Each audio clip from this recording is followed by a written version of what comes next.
Good morning. Keith B here. I like big bucks, and I cannot lie.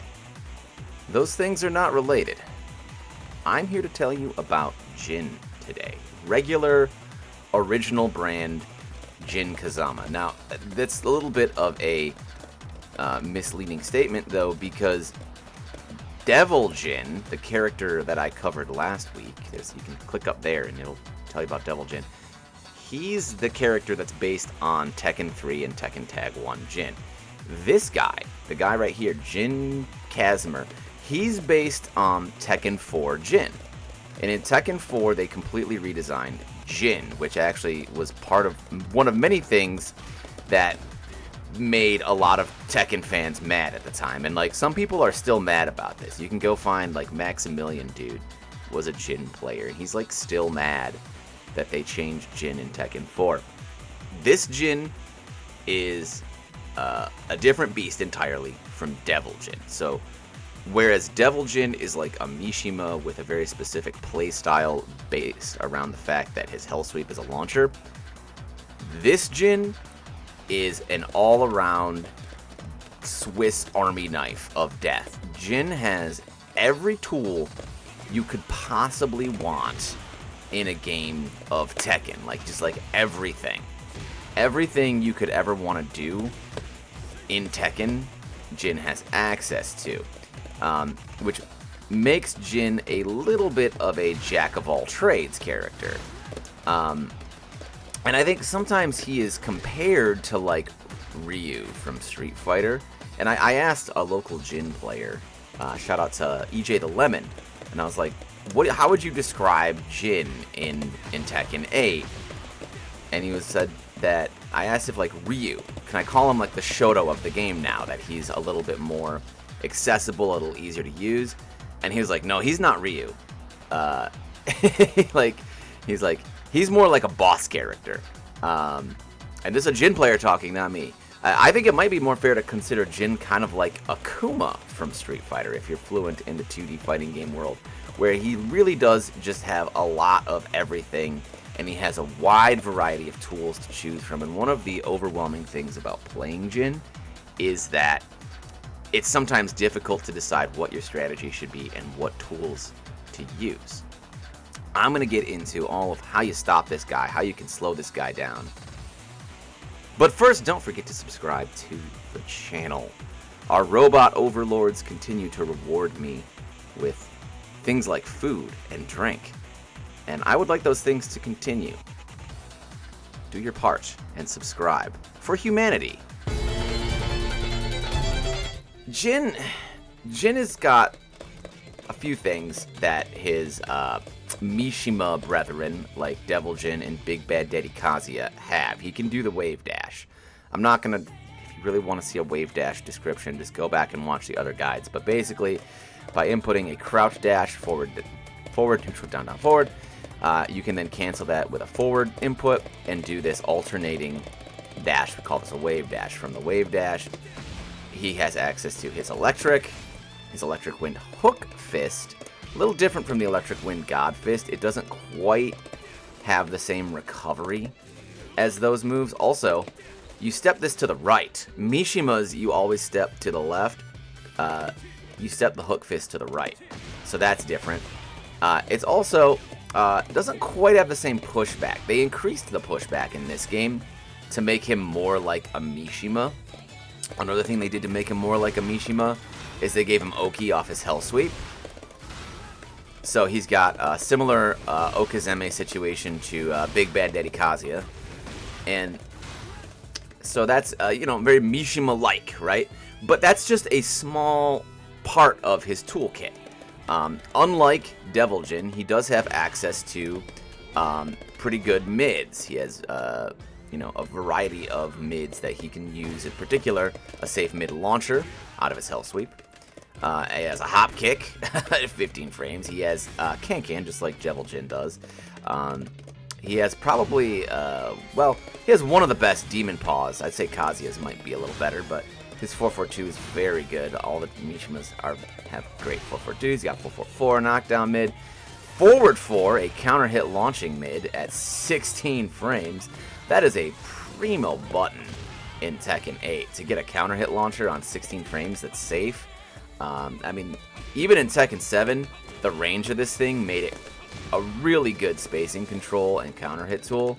In Tekken 8, this button is in a class that very few buttons can share. Like Brian has something like this, Lily has something like this. It might just be those 3 characters. He's got a lot of really nice mids, and he's got an arsenal of lows. The most notable low that they gave him is down 2. This is a seeable at 22 frames, but it is a high crush plus 4 on hit. Counter hit launcher. Yeah, and you can't step it. You cannot step this move. You'd be like, normally this is where I'm like, okay, so to deal with Devil Jin, you gotta go right against the electric, and then whatever way you walk against this thing, you don't step this. And look at the range on it. So right away, his mid-range game is completely transformed in Tekken 8 because, yes, I can sidestep electric, and I can sidestep the forward 4. Here, I'll record a forward 4 just to prove it is in fact sidesteppable. I can do forward 4, and I can sidestep that to the right. I can even sidestep it to the left, or I went left first, then I went right. It's linear. That's the point, right?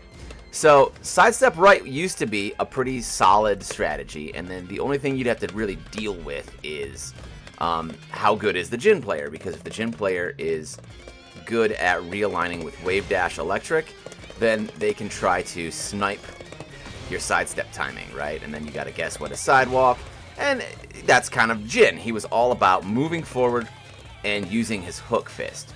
Well, now he has the other option to simply use down 2 to snipe your movement. Now, if you're really sharp on your reactions, I can block this down 2 on reaction. It comes out at 23 frames at tip range, and it has an audio cue. Listen to the audio. I can block this on reaction. I am a grown man in my 30s, and I can block this on reaction. So that means that if you're a younger person, all you got to do is practice. Your reactions are better than mine, I promise. But the problem is, when you're trying to move, sometimes your brain is just not in, I need to be looking for down 2 mode. So you have to immediately put your brain into, I'm looking for down 2 mode all the time. And the other thing with this move is it's a high crush. It can go under your jabs. It can go under your magic 4. Are you playing a Mishima? It will go under your electric and counter hit launch you. It broke my Tekken. We're just gonna hang out here for a minute. If you're playing a Mishima, down 2 can go under your electric and counter hit launch you. So you really do have to look out for this move. Now, it is minus 14 on block. So if you can't react to it, ducking it preemptively is not the worst thing in the world. Also, if you have something like an orbital, some sort of low crush, even if just like throwing out a hop kick, if you've got a decent hop kick, against a down 2 happy Jin player, what you don't want to happen is Jin to start doing stuff like this. This is the sort of sequence we want to avoid when fighting Jin. And then electric seed or something. Like, don't let him get away with that. So you have to basically from the mid range, we're gonna sidewalk to the right, this way, and we're gonna watch out for the down 2. Up close, Jin does not need to play like a traditional Mishima. He could be like, well, I will just, go for the Mishima stuff, but he doesn't have to do that because Jin has great pokes. And he has decent lows, other than down 2. Like, down 4 is a 16 frame high crush low. Pretty good. Not launch punishable either. Down back 4 gives him plus frames. Only minus 13 on block. And he's got pretty good counter hit tools. He's got a really nice poke string with 2-1. Jab mid. Can't step this. It'll track you. Only minus 3 on block. And it has a safe mid extension. That is such a unique thing. Jin players, and it knocks down on counter hit now. That is A nice buff for you Jin players, but this string is so core to Jin's game plan up close that like Jin players don't like playing characters that lack this tool. No other character has this tool. It's very unique to Jin. So 2-1-4, just very, very strong poke string because I can do the 2-1, and then when you think I won't finish it, I can finish it. And then you can really use that in conjunction with things like his jab. He has his 1-2 extensions. He has his down forward 1. Just, you know, he has double tap, back to 1. Lots of great poking tools. Throw in the mids. He's got the high crush option there. He's just got nice stuff to get some frames and then go for his more rewarding options. And he can hook fist you anytime as well. You always have to be looking out for the hook fist. So up close, the game plan doesn't change that much. The big thing here is that you do have to be aware of his down forward 1. Because if I try to go to the right, that down forward 1's going to tag me. Well, apparently it tags you going left as well. Okay, so yeah, the down forward 1 has a pretty big hitbox. So if we go to the left, we can avoid it with a sidewalk. A very clean step guard will also avoid it, but you can't be sloppy with your movement. So that down forward 1 tracks Jin's weak side. And that's essentially the main concern when it comes to like stepping Jin. His hell sweep, you're gonna step right. 4-4-2, you're gonna step right. But he has, you know, those couple of pokes that can track. He also has a complete throw game. So in addition to being a good mid-range character, a good poking character, he has the full throw kit, and again, throws are homing in Tekken 8, so that helps his tracking a little bit. His 2-1 has great tracking. He's got a homing 13 frame high that gives him heat engager on counter hit. So, yeah, I would, all in all, even though he's got like a sidestep right weakness on a lot of his moves, you got to pay attention because Jin has a lot of pretty good tracking options. So next up, we got to talk about his stance stuff and look at some of his key punishment. Before we do that, I do want to just give you a quick consumer encouragement video message from our AI robot overlords at YouTube.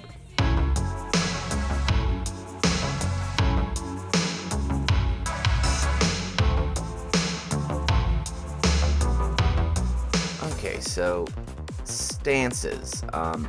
Jin, he's got this stance, not that stance, this thing. It's called Zen stance, and he's got a lot of options out of this. It used to be kind of a fringy stance, like he could use it, like you see how he leans back, right? So you could use this to kind of evade something and then get a counter hit or whatever, or a whiff punish. But in this game, he's got a power crush out of it. Power crush, safe power crush heat engager that's homing. Like, okay, so this means he can really enforce the stance even on block, because he can go into this on block from a variety of moves, notably forward 4, right? Forward 4 into stance is -1, homing power crush.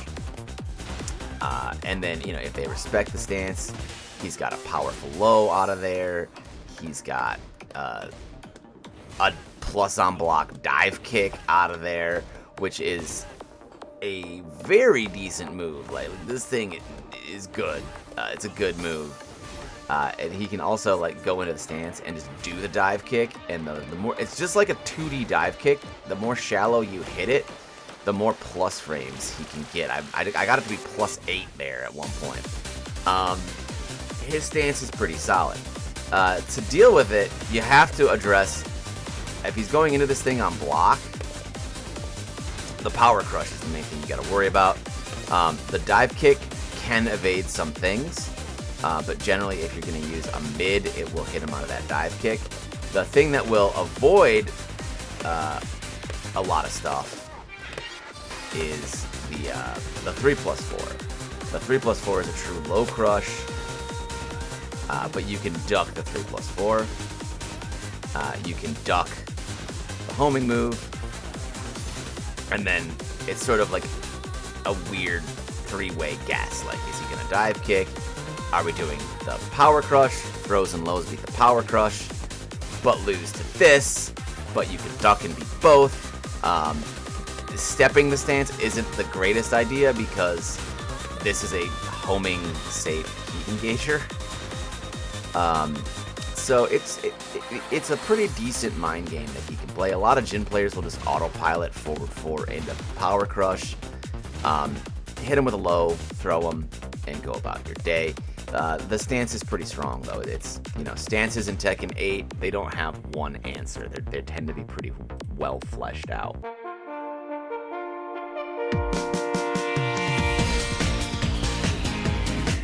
All right. Last order of business is the key things we want to punish against Jin. I would definitely start off with his 1+2, -14. Jin players will throw this out like it's safe at low ranks. You can get a pretty good punish off of that. His hell sweep, going to be stagger, launch, punish. Same thing, he's got a full crouch low. This is also stagger, launch, punish. So a lot of Jin players will get a knockdown and go for this. Look out for that. It is a seeable full crouch low. His can is -19. If Jin players are throwing this out as like a keep out tool, make sure you make them pay for that. His forward 3-1 is a mid-mid heat engager, -12 on block. Getting into some like wacky stuff, 1-2-3 and 1-2-4. You can actually dick jab to OS these. You don't have to let him run this mix-up on you, this kind of like pseudo mix-up, because there's a gap where you can jab 1-2-3 and 1-2-4 can be high crushed, even though it's a string. So we can dick jab. Also, if you have a parry, you can parry both these strings. I don't have a good idea of how to use Jin's parry. There, see, you can parry, you can parry. So that is the option on how to do that. Parry or dick jab. Now, obviously, he can just do 1-2 and then, like, do something else. So watch out for that. He's got a low option off of his 2-1. Somewhat seeable. They sped it up a little in Tekken 8, but launch punishable, I believe. Let me double check that. Yeah, launch punishable. He's also got his 1-3-4 string. Jab low low. The kind of guessing game here is if he does the first two, is he gonna do the third one, right? Well, this jails, his 1-2 jails. His 1-3 is jab low. He doesn't have a mid here, so you don't really like lose anything from inputting a low parry if you can. If you do miss the low parry, there is another option here, which is even if that second one hits me, I can block the third one, and it's -13. I cannot low parry if the second one hits me. I have to block and then punish. Jin players love this string as well. Down 3-4-3. It's low, high, mid. And if you block the whole thing, -12. His down 4-1-4, there's no mix-up. It's just mid-high. So you can react and duck and punish that. His 3-1 also has no real mix-up. It's just high. You can tack on a low at the end of it. That's -13. You can also go into Zen stance off of this. So Jin players love to throw this out as like a pressure tool. Like it's kind of like a little knowledge check. Going like this. But it doesn't jail. So we can just duck and launch him without having to deal with the stance mix here. If you can't react to the stand 3, he can get a lot of fake pressure on you. That doesn't even cover like all of Jin's stuff. He's got a lot of moves. He's got, you know, auto sidestepping up forward 2. He's got a parry that can parry any stuff like weapons, elbows, knees, headbutts, all that stuff. He can't I don't think he can parry rage arts anymore. But yeah, a lot of stuff that he can do. He's just got so many moves that I can't possibly cover them all here. If you guys are like really struggling against Jin and you want a longer Jin guide that covers like everything, let me know in the comments. I'm happy to make it if there's a demand. I could do like the how to play Jin guide. My friend Lemon even offered he could come on and talk about Jin. I'm interested in that kind of stuff, but also I don't want to make my videos so long that no one wants to watch them. So putting out the shorter, more concise, somewhat concise Jin guide here this week as a here's the Jin companion to the Devil Jin and Kazuya guides. And if you guys want more, just let me know in the comments, and we can definitely do more content on any characters, whatever characters you guys are interested in. That's all from me for today. Thank you guys so much for watching. If you liked it, don't forget to subscribe, and I hope to see you next time.